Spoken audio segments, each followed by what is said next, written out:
Hello, UND community. It's Sonia, your health promotion coordinator, and we're here today to make homemade whole wheat bread. Bread is a personal favorite of mine. I like to have it as a side with breakfast if I have eggs, or sometimes if I'm having salad and a piece of meat, I like to have a piece of bread to go with it. And if it's homemade and it's the nice hard crusty bread, it's even better. And so we're choosing whole wheat today just because it'll add that extra fiber. It gives you a little extra bulk for your GI tract. And it's always nice to try to aim to get whole wheat products in your diet as opposed to white. So I'm gonna go ahead and take you through our ingredients. To start off, we're gonna use our whole wheat flour. This says whole wheat pastry flour. It's just whole wheat flour. It'll do the trick. And I know that it's been kind of hard to find your flour in the store. Different grocery stores have different items. So I just found this and I bought it. So I will be using this to make as like the base of my flour. Then we'll need our yeast, and so I have Rapid Rise instant yeast. I know, again, it's been kind of hard to find yeast in the grocery store. You can make your own starter and use that if you'd like, but I had some lying around my house, so luckily I'm just gonna use this.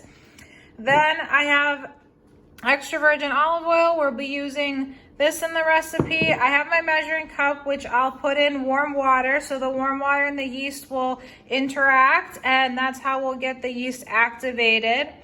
And then I have some sea salt that we'll be using, and the whole wheat bread also calls for just a little bit of honey. So I have my pure honey, it's unfiltered, it's raw. And then we have our measuring spoons here. I have a tablespoon, a teaspoon, a quarter teaspoon. I'll be using those throughout the recipe. I'll be making everything in a big mixing bowl here and then transferring it onto the baking sheet afterwards. And then I have my measuring cup. So I have a 1/4 cup, a 1/2 cup, and a full cup to help me measure the flour and the honey. So I'm gonna go ahead and start making. All right, so before you begin cooking or eating, no matter what you're doing when you're handling food, you wanna make sure that you wash your hands. I went ahead and already washed my hands prior to this, but you wanna wash your hands for a minimum of 20 seconds. The CDC actually recommends that you just need to do it for 20 seconds, or you can sing the happy birthday song or your ABCs. Make sure that you get underneath your fingernails, in between your fingers, and then around your wrists. When they do, I guess, like glow germ, that's what we call them, glow germ experiments, where they have people see which areas of their hand tend to be left the most dirty even after washing. It's right in between your fingers, underneath your nails, and around your wrist. So you definitely want to make sure that you pay attention to those areas and wash them well. And then just go ahead and dry your hands afterwards. All right, so we're gonna start off by filling up our measuring cup with 1.5 cups of warm water. You can just go ahead and get that from your sink. You don't want it to be boiling. Boiling water would actually kill the yeast because the yeast is a live culture. It's a live ingredient, so you don't wanna scald it. You just wanna get it warm enough so that it begins to activate. All right, so I filled my measuring cup with 1.5 cups of warm water. And now I'm just gonna take my yeast packet and cut it open. I'm gonna use a set of scissors to cut it open. And then I will pour that into my warm water mixture, like so.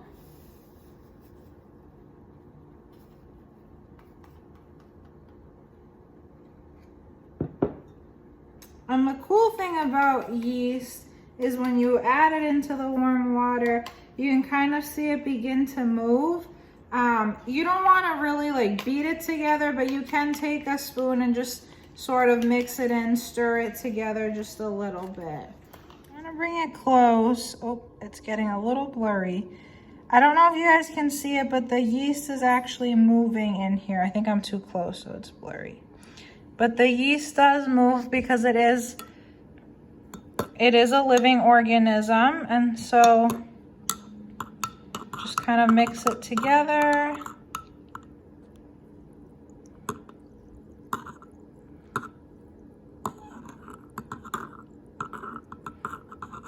All right, and then once we get this all mixed, we're just gonna let it sit for 5 minutes. Okay, so while we begin to let the yeast sit, we're going to go ahead and get our 4th cup of honey ready to go, because you'll end up adding the honey and olive oil straight into the measuring cup with the yeast and then mix that together. So if you have seen some of my other videos, especially the one where I made pumpkin bread, one little tip to help make sure that you get, or that you don't have honey sticking to your cup on the way out, is to just pour a little bit, I poured a little bit too much, but pour a little bit of olive oil in your measuring cup and just kind of swirl it around to coat the cup, and it helps the honey just glide out very easily. So I have it pretty well coated right now, and then I'm just gonna go ahead and pour the honey in the cup to get it ready to go. We still have about 4 minutes left. So this time I don't need a spoon because it's not that much honey. I'm just pouring it into my cup. For anybody that likes honey wheat bread, this will kind of be like that. It's more of a honey wheat bread. The other thing to consider with the honey is that some recipes might ask you to pour just a little bit of sugar in the recipe. The sugar yeast, because it is a live culture, it will feed off of the sugar to just help it grow a little better. Instead of using a refined or processed sugar, the honey in this case will also act in the same way and kind of help feed off the yeast that way. All right, so I will come back to this after the yeast is ready to go. All right, so we've let our yeast sit. It's been 5 minutes, and you can kind of see it. You can kind of see that it's changed. The water is very murky. So we're gonna go ahead and add our 4th cup of honey. Don't wanna spill any of the honey. Okay, I'm just gonna add that into the cup. And look, it glides out really easily.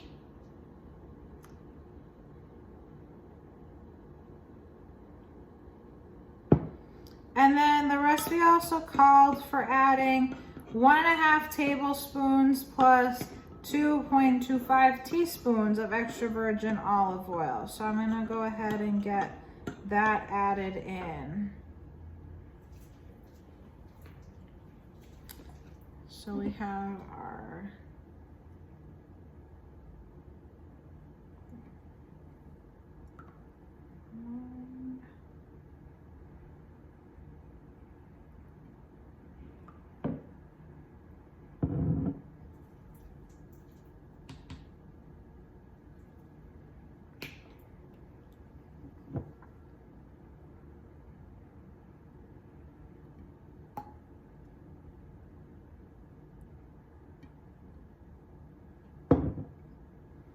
and you can just mix that together once you're done.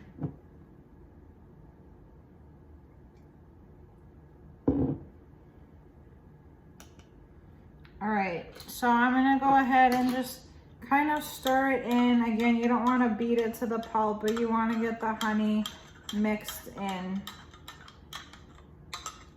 All right, so we're gonna break out our large mixing bowl right now, and I'm gonna go ahead and cut open my Bob's Red Mill flour, so my whole wheat flour. You can use any type of flour that you find. Again, this is what I found in the grocery store. So they have different brands out there. They have King Arthur flour. You can oftentimes get the generic brand, whatever the store has in stock. We're just gonna start off by measuring our 2 cups. The recipe calls for anywhere between 3 3/4 cups to 4.5 cups, but they don't want you to dump it all in right away. So start off slowly, just using 2 cups of flour.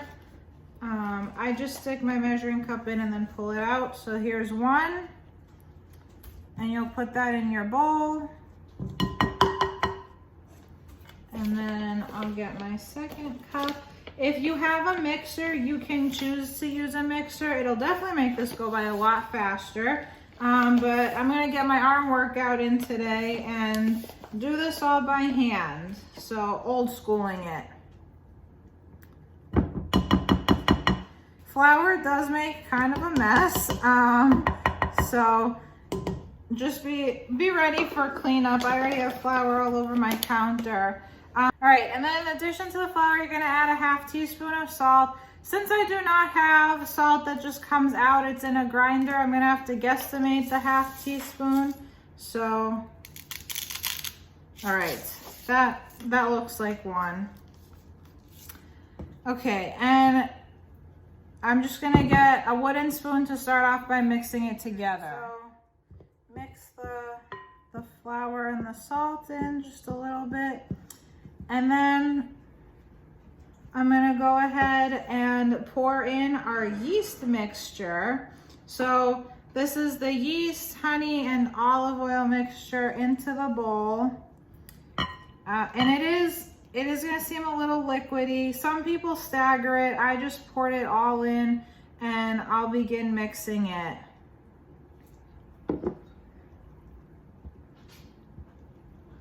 At some point, you will probably have to use your hands. Well, you'll have to use your hands to knead the dough, but for those of you that don't have a mixer and are gonna do this all by hand, the dough will get a little stiff, too stiff to use a wooden spoon or a spatula for.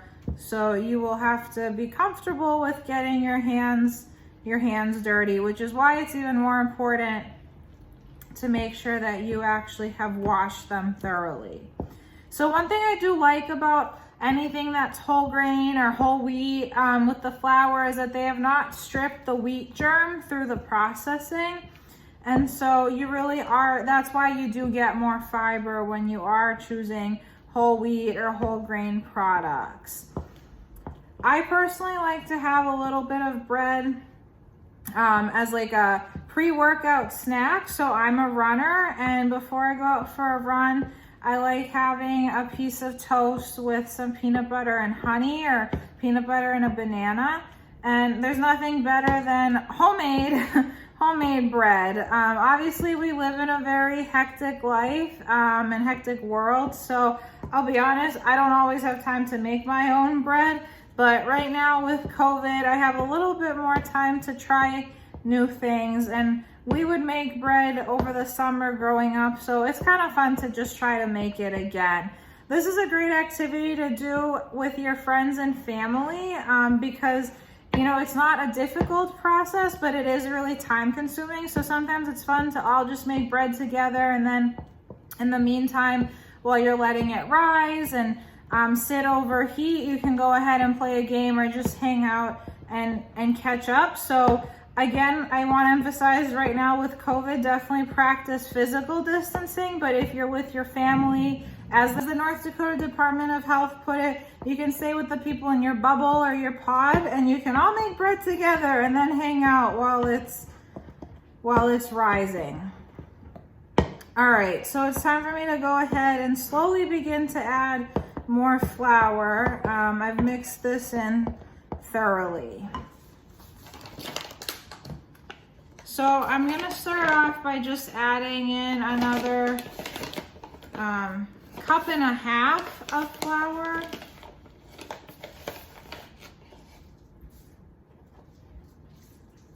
So there's 1 cup.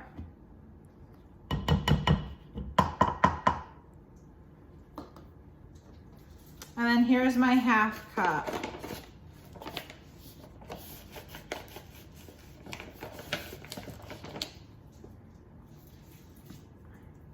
The nice thing about bread is you can kind of make it your own. So if you wanted to make a Tuscan herb bread, you could go ahead, and I would omit the honey for that, but you could add in some dried herbs, or if you have fresh herbs, you could add those in. For anybody that has a home garden, like that would be an awesome opportunity to use some of your fresh herbs in your bread.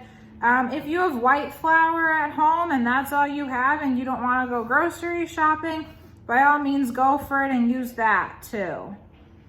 All right, so we're getting to the point right now where it's beginning to get really doughy and it's not as liquidy, so it is kind of beginning to crumble, which means that I will probably be digging in here with my hands pretty soon.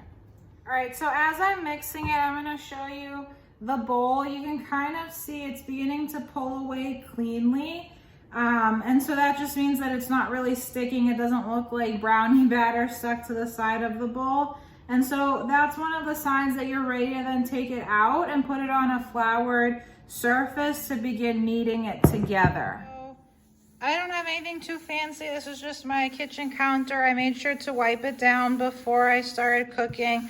But so instead of getting like a fancy floured surface, I'm literally just putting a little bit of flour on here / using the flour that fell out of the bag when I was measuring it. And then we're gonna go ahead and put our dough on here to begin kneading it. All right, so we're gonna go ahead and take our dough and just dump it out onto our floured surface. The nice thing here is that this will also allow us to see how much more flour we truly need to add. All right, so there's still some areas on the spoon where definitely could have used a little bit more flour, but we're just gonna begin kneading it together. And then we're gonna add another 1/2 to 3/4 cup of flour, just kind of depending. You want it to be smooth and supple, and that's when you'll know that it is done and good to go. So I'm gonna go ahead and get another 1/2 cup of flour.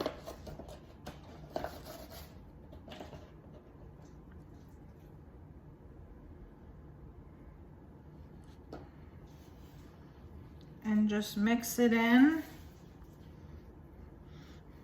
For those of you that are neat freaks, or I shouldn't use neat freaks, but for those of you who really do not enjoy making a mess, bread making can be a little stressful because you're definitely making kind of a mess on your countertop or whatever surface it is, just trying to get the bread fully kneaded and all the flour absorbed. So that's definitely, I know, something for me personally. I kind of I struggle with it a little bit, but then it's like, you know what, it'll all end up cleaning itself off once the bread is good to go. You don't want to go crazy with adding flour just because you don't want to add so much that it dries out. You definitely just want to add enough to give it that smooth, supple consistency, but you don't want it to still be wet and liquidy. And so kneading is just kind of like massaging the bread. You're just rolling it around, getting it all mixed.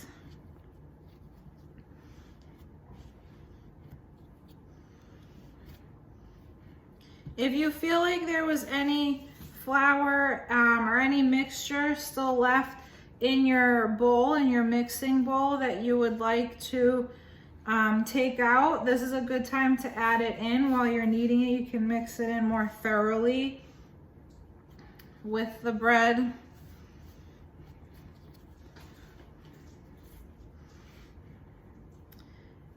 Since most gyms are closed or just now in the process of reopening, this is a great home arm workout because you really do have to knead it well.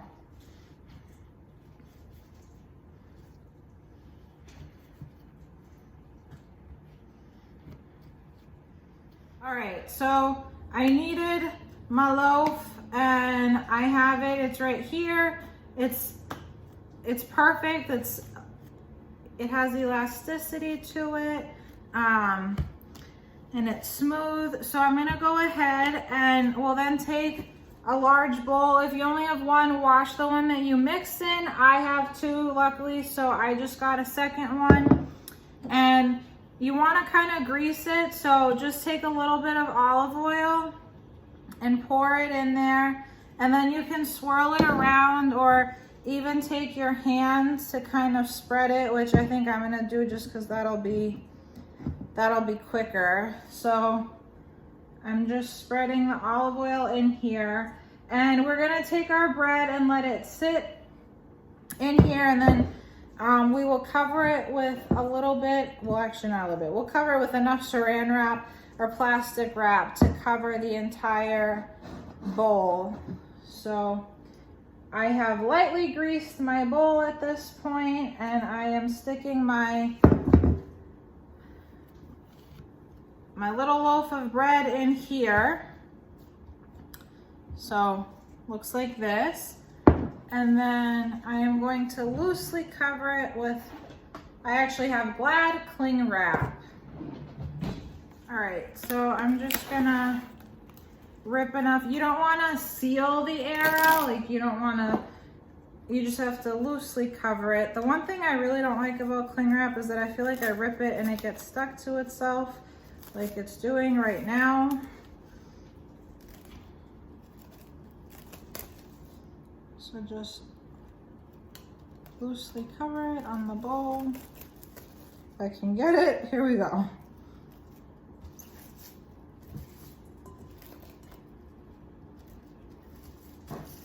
So this is what it looks like loosely covered, and we'll let it sit in a warm area. You don't want it to be hot because it'll cook it. And you're gonna wanna remove it from here when it has doubled in size, and we'll go ahead and knead it again. So I'll see you back here in around 30 to 45 minutes, depending on how long it takes for this to double in size. Okay, so we're back and we let the bread rise. And so I will go ahead and uncover our greased bowl and show you it should have doubled in size. So this is what our new loaf looks like, and I'm just gonna go ahead and slide it out of here. If your counter space, so I don't have as much flour down as I probably should, I'm just gonna put a little bit more down so that way it doesn't stick. Spread it over. All right, and we're just gonna kind of coax it out of the bowl. And I'm gonna go ahead and knead it again.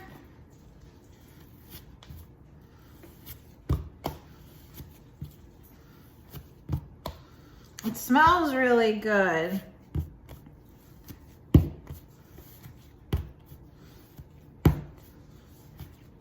The nice thing about this is it's pretty easy to make.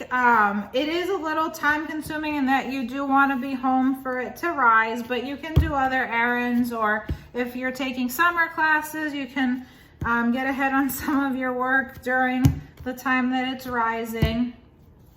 But it's a pretty easy cleanup. You don't get a whole lot of utensils dirty, and you really just have to wipe down the counter afterwards, which you kind of have to do anyway when you're cooking. All right. So, really knead this dough.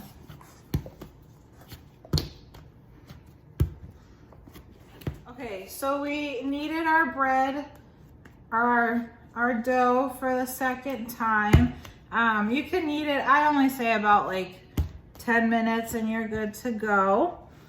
And then I went ahead, I don't have a pizza stone. If you have a pizza stone, you can cook the bread on the pizza stone, but I took my cookie sheet and put parchment on it, and I'm just gonna go ahead and place it on there. So mine's gonna end up looking more like a boule, which is a round loaf of bread. If you have bread pans, you can go ahead and stick it in there. So I would go ahead for the second round, put it in whatever pan you choose to bake it in. So I'm placing mine on my cookie sheet with parchment right here, and then I'll go ahead and cover it with a little, like a lightly greased piece of saran wrap. So just loosely cover it again. So I have my lightly greased piece of saran wrap, and I'm just gonna go ahead and lightly cover this.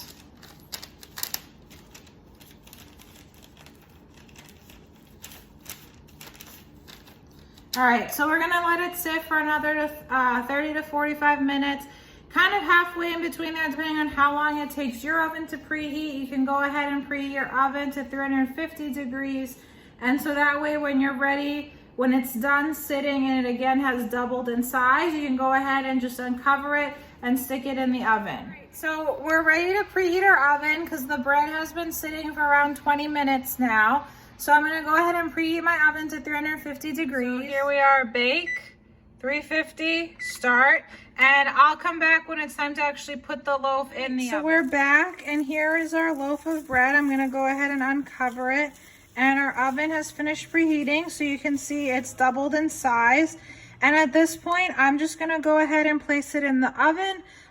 You can keep it in there for like 40 to 45 minutes, depending on your oven. Another good way to know is when you take it out. So you will see it begin to kind of look a little hard and crusty, but it should have a nice light hollow sound to it. So we're gonna go ahead, and you can see that I've already begun crossing it. So you just wanna kind of score the bread. This will allow the heat to escape, and that's how when you see bread in the store and it looks like it has a nice pretty design on it, it's because people have crossed it.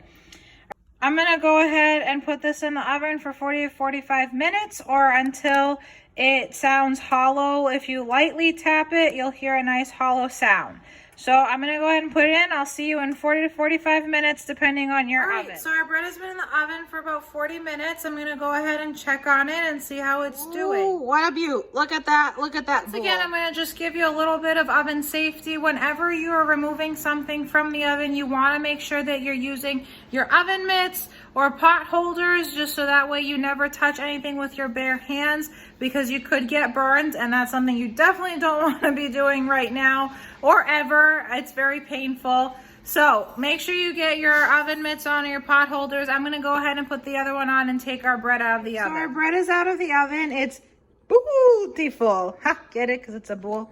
All right, anyway, one of the ways to check to see if it is done, so it does have a nice hard crusty top, but then if you lightly tap it, it should have a slight hollow sound. So let's see if we can hear it. Do you see it? Or do you hear it? All right, well, this bread is ready to go. Just a few tips. Our bread right now has no preservatives in it. It was very simple, wholesome ingredients. So if you have a lot of people that you're feeding, that's great. But I recommend, for me personally, I'll probably cut this up into quarters and put 3/4 away in the freezer and only work on 1/4 at a time, just because I don't eat that much bread. But that'll help preserve it. It will freeze well. You just don't want to keep it out because it'll either mold or probably become really hard to the point that you might break a tooth if you go to eat it and it's just left out. Well, folks, that's it for making our homemade whole wheat bread. Hope you enjoyed this video. Send us a picture of what your breads look like, whether you make them into loaves, if you do a fancy design like a braid, or whether you make a boule like me. Be sure to tag us at UND Wellness. Thanks. See you again soon. Bye.